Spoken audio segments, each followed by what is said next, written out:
Vous écoutez le podcast Devenir écrivain avec Johanna Vogel, épisode 86.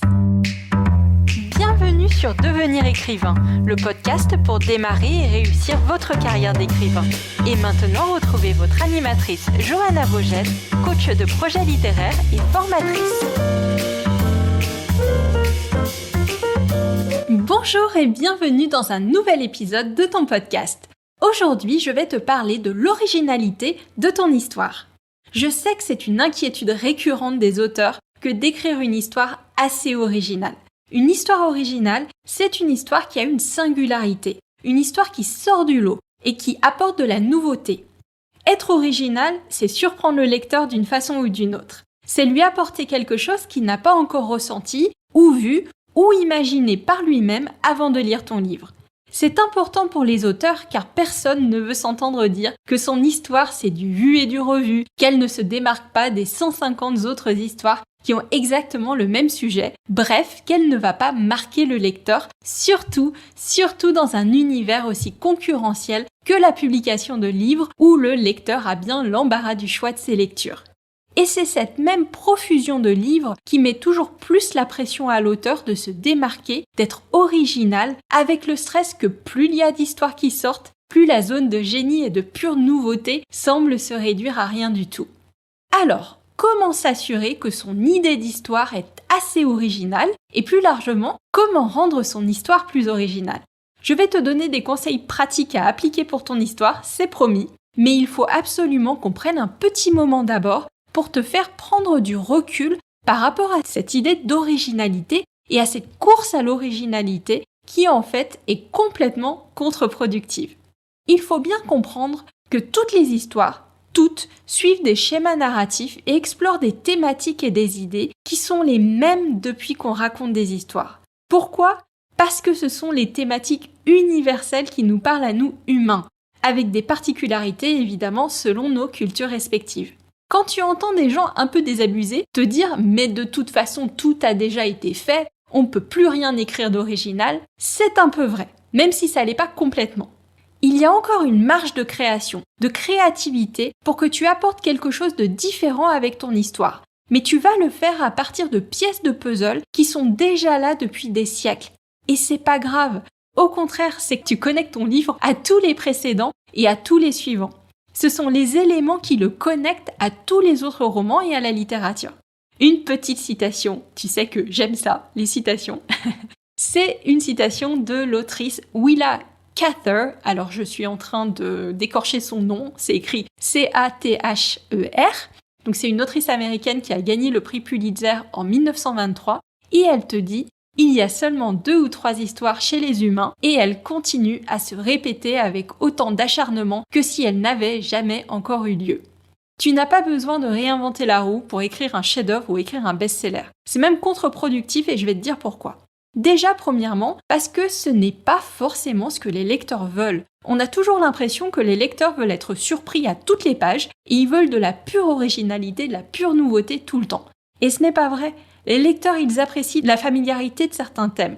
Ils recherchent certains déroulements d'histoire justement parce qu'ils appellent à cette universalité qui fait nous reconnaître dans un personnage ou qui fait qu'on va se projeter dans les éléments d'une histoire.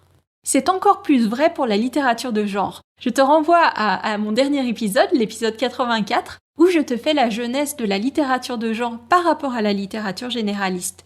Le principe du polar, de la romance, des littératures de l'imaginaire, c'est justement de coller à un horizon d'attente du lecteur. Il veut un certain schéma narratif ou certains éléments précis. Et si tu ne lui donnes pas, tu ne remplis pas le contrat tacite qui fait une bonne histoire dans le genre que tu as choisi. C'est ce qu'on appelle les codes du genre. Et c'est très important de les connaître. Justement pour savoir sur quoi tu peux jouer pour être original sans sortir de cet horizon d'attente qu'attend le lecteur. Comment est-ce qu'on apprend les codes d'un genre littéraire ? De 2 façons. La première, en faisant une lecture active des romans cultes et des nouveautés du genre en question. Deuxième, ou en rejoignant notre formation Devenir écrivain, bien évidemment, où l'on décortique pour toi les codes des principaux sous-genres du roman. Parce qu'on vit dans une société où l'image est partout présente, tu peux avoir l'impression de déjà savoir ce qui a été fait et refait et refait seulement en ayant vu des films. Mais il faut que tu lises les livres pour te rendre compte vraiment de ce qui revient constamment et des façons de raconter les choses qui sont aussi désormais du cliché. Deuxième chose qui fait que la course à l'originalité est complètement contre-productive, c'est que plus tu veux être original, plus tu risques de briser la règle la plus importante de l'écriture d'après Lucie Castel. Je parle évidemment du principe de vraisemblance. Le moment où tu n'es plus original, mais ridicule. Soit tu n'arrives pas à créer une logique qui rend le déroulé de ton action vraisemblable, crédible, soit c'est carrément ton idée de départ qui te fait rentrer dans la parodie. Et s'il n'y a pas de mal évidemment à écrire de la parodie, le problème c'est quand toi tu pensais vraiment écrire une histoire sérieuse.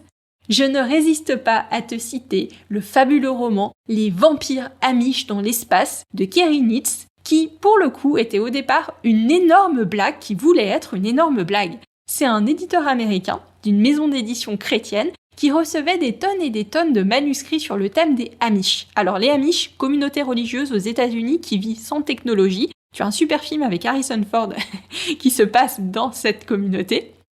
Et donc cet éditeur, pour faire marrer son équipe, a fait une fausse couverture avec ce titre absolument fabuleux, digne de Sharknado et des serpents dans l'avion, Les vampires amish dans l'espace. Et bien plus tard, je sais pas dans quelles circonstances, l'auteur Kerry Nitz a demandé la permission d'écrire un roman pour aller avec le titre et la couverture.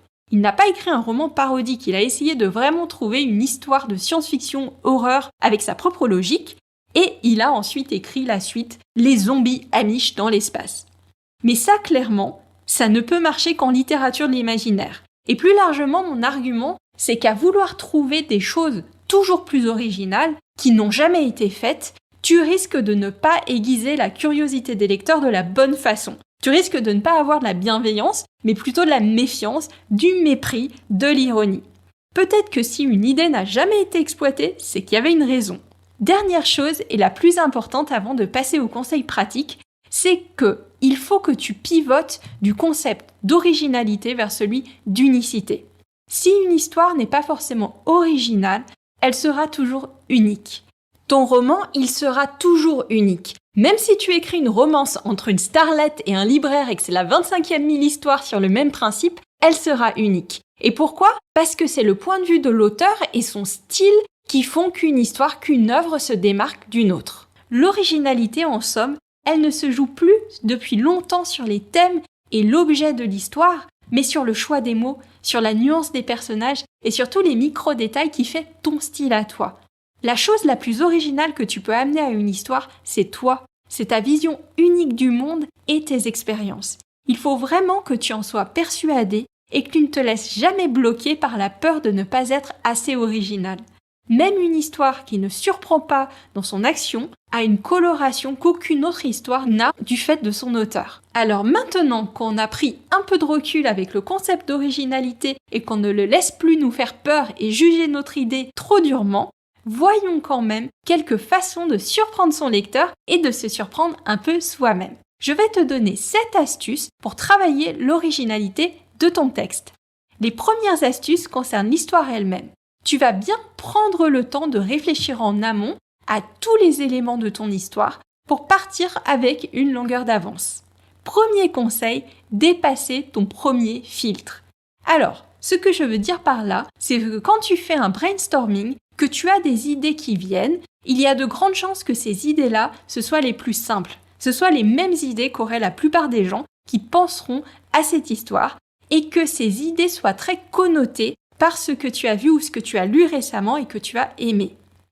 Dans l'idéal, il faudrait que tu écrives sur un papier les 10 premières idées qui te viennent quand tu te mets à réfléchir, que tu mettes ce papier à la poubelle et que tu te forces à trouver 10 autres idées. Et c'est à partir de là, quand tu forces ton imagination, quand tu forces le travail en profondeur, que tu commences à sortir des choses qui te surprendront plus, à dépasser les clichés. Une de nos élèves m'avait dit avoir entendu ce même concept appliqué à la fin du roman. C'était un auteur américain qui conseillait de toujours écrire une deuxième version de la fin de son roman, parce que selon lui, la première fois, on est toujours trop consensuel. On est toujours trop inhibé par notre censure interne. C'est le fameux principe de think out of the box, qui se traduit en français par avoir une stratégie originale ou sortir des sentiers battus. demande-toi qu'est-ce qui pourrait être inattendu dans mon histoire. Et tu te poses cette question pas seulement pour l'idée générale de l'histoire, mais pour chaque scène. Réfléchis à 2 facettes d'une même situation. Si naturellement tu partirais dans une direction pour l'action d'une scène, demande-toi toujours s'il n'y aurait pas une logique, un intérêt à ce que tu partes complètement à l'opposé et si ça n'apporterait pas un élément de surprise à ta scène. Ou plus simplement, à chaque scène, tu peux te demander « est-ce que ça on s'y attend ?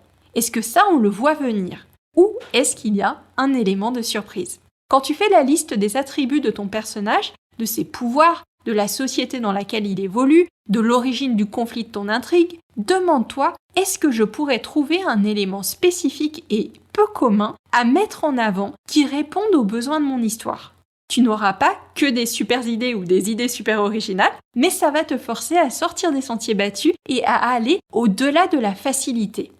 Deuxième conseil ou astuce, c'est la combinaison d'idées. On l'a dit, ça va être compliqué de trouver un thème vraiment purement original et nouveau. Par contre, tu peux encore trouver des combinaisons d'idées, de thématiques qui peuvent surprendre le lecteur. Pour ça, tu vas faire ton brainstorming et ensuite voir comment tes différentes idées pourraient interagir entre elles et se combiner. J'avais entendu que l'autrice de The Hunger Games, Suzanne Collins, avait eu l'idée de sa série sur ce même principe. Elle zappait tranquillement les chaînes de sa télé et elle a vu d'un côté une émission de jeu où des participants s'affrontaient pour gagner un prix et une autre chaîne des images de soldats pendant une guerre. Et elle s'est dit, mais pourquoi pas faire l'histoire d'une société où de jeunes gens doivent se battre jusqu'à la mort comme des soldats, mais pour divertir d'autres personnes. Fais-en un jeu, fais des sessions de brainstorming et de combinaison d'idées. Pourquoi pas même avec tes amis auteurs ou avec des amis tout court. Troisième conseil, bien travailler les intrigues secondaires. N'oublie pas que ton histoire est un grand tout et que tu as une intrigue principale avec des pivots, qui sont 3 ou 4 grands bouleversements qui font avancer l'intrigue du début à la fin, mais qu'entre ces pivots, tu as tout un tas de rebondissements et quelques intrigues secondaires qui font avancer l'histoire. L'originalité n'est pas concentrée sur ton intrigue générale, sur ton histoire principale. Une histoire un peu archétypale peut contenir des sous-intrigues plus inattendues. Par exemple, si ton intrigue, c'est quand même plus ou moins un jeune garçon qui est un élu destiné à combattre une puissante force maléfique, tu peux penser à quelques sous-intrigues qui vont venir casser la linéarité de cette trame. Exemple classique, Harry Potter. On est sur une histoire typique de l'élu qui doit combattre le grand méchant maléfique, mais le contexte de Poudlard, l'école des sorciers, crée un environnement qui rend possible tout un tas de sous-intrigues et de rebondissements, le quotidien à l'école, les conflits entre les profs et les élèves, les petites romances, et tout ça, ça vient casser la linéarité de l'intrigue et ça entraîne le lecteur plutôt dans un zigzag jusqu'à la résolution de l'intrigue principale, ce qui permet aussi d'éviter un tome de remplissage sur une série de 7 tomes. D'où tout le travail que Lucie fait faire à nos élèves dans la formation de noter sur des post-it toutes leurs idées de scène pour avoir un roman riche en rebondissements et qui se tiennent et qui sont bien équilibrés tout au long du livre quand elle leur fait mettre leurs petits post-it sur la trame chronologique de leur histoire. Quatrième conseil, qui n'est plus sur l'histoire cette fois mais sur les persos, faire des personnages qui subissent une transformation. Si tu veux que ton histoire soit originale, il faut que tes persos soient tout en nuances. Il faut qu'ils ne soient pas unidimensionnels, parce que sinon il n'y aura aucune surprise. Le lecteur, il sait d'avance comment il va réagir. Si le grand méchant, c'est juste un grand méchant super vilain, il va faire des trucs de grand méchant super vilain du début à la fin. Il vaut mieux que le perso ait de la nuance, qu'il ait des qualités et des défauts. Et surtout, il faut qu'il change, il faut qu'il évolue. Ce qui va le faire changer, évidemment, ce sont les épreuves qu'il va traverser et les gens qu'il va rencontrer. Un roman où le héros en est au même point dans sa tête du début à la fin de l'histoire, c'est un roman raté. Parce que ça veut dire que tout ce qui s'est passé dans ton livre n'aura servi à rien. La surprise, l'originalité, c'est aussi quand un héros se révèle, qu'il se dépasse et fait quelque chose qu'on n'attend pas de lui, parce que justement, sa personnalité aura évolué, ce qu'il est capable de faire aura changé. Alors attention, il faut que ce soit évidemment vraisemblable et cohérent avec le personnage, mais ce qui va le rendre cohérent, c'est son évolution. C'est que les événements de ton histoire l'ont amené à faire ça. Donc, prends bien le temps de réfléchir à cette évolution de ton personnage, prends bien le temps de le rendre multidimensionnel, qu'il ait des qualités, des défauts, qu'il soit le plus humain possible dans ce sens-là. Et pour ça, évidemment, je t'invite à télécharger notre super fiche de personnage sur licar.fr, la fiche la plus complète que tu trouveras pour réfléchir à tous les aspects de ton personnage, notamment à son évolution entre le début et la fin de l'histoire. N'hésite pas à jouer avec les schémas de pensée de ton personnage. Par exemple, avoir un perso qui n'a pas les mêmes codes culturels que ton lecteur et qui n'interprétera pas les situations de la même façon que ton lecteur, ou dont les idéaux et la façon de voir le monde sont en décalage avec ce que ton lecteur peut attendre. 5e conseil, changer de point de vue. Pour arriver à avoir le recul suffisant pour trouver des idées alternatives dans ton texte, pourquoi ne pas dérouler ton histoire du point de vue d'un autre personnage que ton héros? Et là, je parle de l'étape de travail préparatoire, là où tu réfléchis à tes rebondissements. Après, tu peux écrire l'histoire complètement du point de vue du personnage que tu voulais choisir pour raconter l'histoire. Mais comment est-ce que les autres personnages perçoivent l'action, perçoivent ton héros? Qu'est-ce qui se passe pour eux? Parfois, changer ton angle de vue te permet d'ouvrir ton horizon. Même chose que de changer finalement de point de vue narratif. Si tu rends ton narrateur omniscient, ou au contraire que tu le contrains à une vision tunnel, qu'est-ce que ça change du point de vue de tes idées? Est-ce que ça te donne d'autres idées? Petit aparté propre au polar, mais ce principe de penser l'intrigue du point de vue d'un autre personnage, en fait c'est une astuce très employée des auteurs de polar. Lucie l'a découvert en écoutant un entretien d'Agatha Christie, où elle expliquait qu'elle passait toujours son polar du point de vue du tueur au départ pour placer vraiment tous les éléments du meurtre et de la dissimulation des faits avant d'écrire du point de vue de l'enquêteur qui, lui, joue au petit pousset pour reconstituer les faits. C'est vraiment une méthodologie que tu peux reprendre pour tous les genres. 6e conseil, amplifier le conflit. Si tu veux surprendre le lecteur, tu vas créer des rebondissements, mais il faut que ces rebondissements, on les voit pas venir depuis 40 pages. Les fameux plot twists, moi qui aime beaucoup parler en anglais. Ça veut dire 2 choses. La première, c'est déjà travailler la structure de ton roman en essayant d'intégrer des indices qui vont piquer la curiosité du lecteur en lui faisant prendre conscience qu'il y a quelque chose qui va se passer, mais sans trop lui en dire, et aussi mettre de faux indices qui vont le mettre sur une fausse piste et qui vont créer de la surprise encore plus grande. Je te renvoie pour ça à notre épisode 49, si je ne me trompe pas, sur la technique du foreshadowing et du red herring, la technique du présage et de la fausse piste en français. 2e chose, y aller comme il faut sur les conflits et les tensions pour qu'il y ait un vrai impact sur ton héros.